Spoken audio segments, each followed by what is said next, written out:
Hey guys, a couple of weeks ago I put a poll on Twitter asking what kind of videos you wanted coming up for the next few weeks because I was struggling for ideas, and you guys voted for this. So this is my top 5 live gigs that I've been to.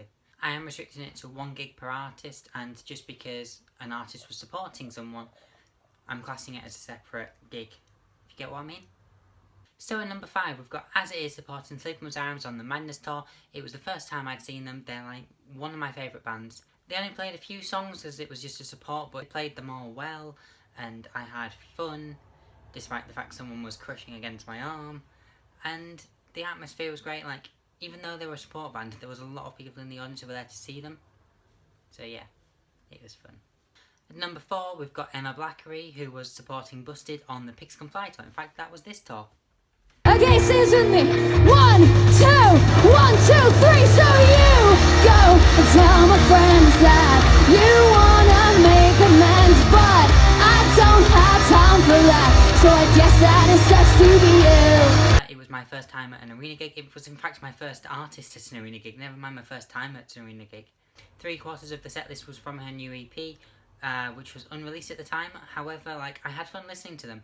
It was a strange experience for me hearing songs that, like, from an artist who I've heard stuff from, but I've never heard this stuff before, and it was brand new, and no one else in the audience had heard it before unless they'd been following them on tour. It was crazy, but it was good. At number 3 we've got Busted on the Pigs Can Fly tour, this one again.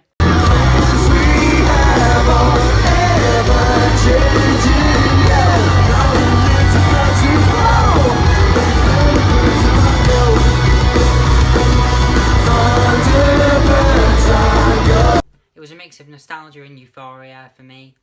It was fun and enjoyable. It's bad that I'm a music journalist, but that's the only way I can describe it. At number 2 we've got Panic at the Disco at Slam Dunk North this year. I went to that.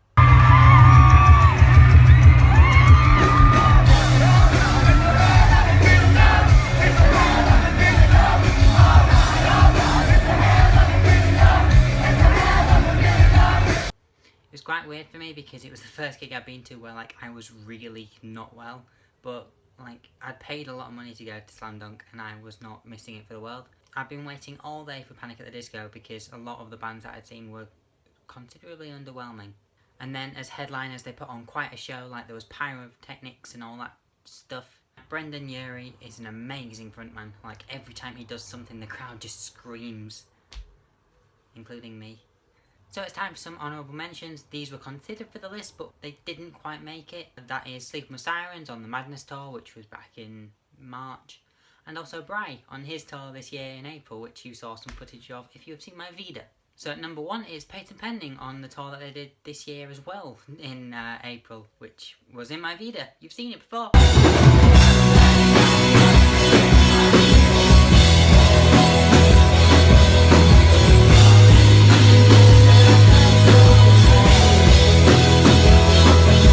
Second time that I'd seen Patent Pending, but it was the first time that I'd actually chose to see Patent Pending, if you get what I mean. The first time I saw them, they were supporting Bone Soup on the One Big Happy tour, and that was when I discovered them, and I'm glad I did.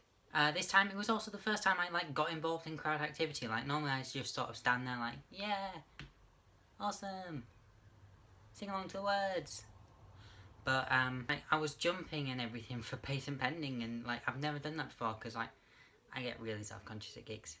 Yeah. Not to mention it was energetic. Like, I was covered. I was just 99% sweat by the time I left that venue. Yeah.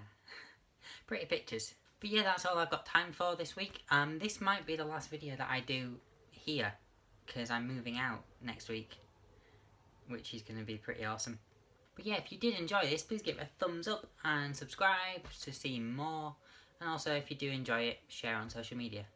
Anyway, adios. Bye.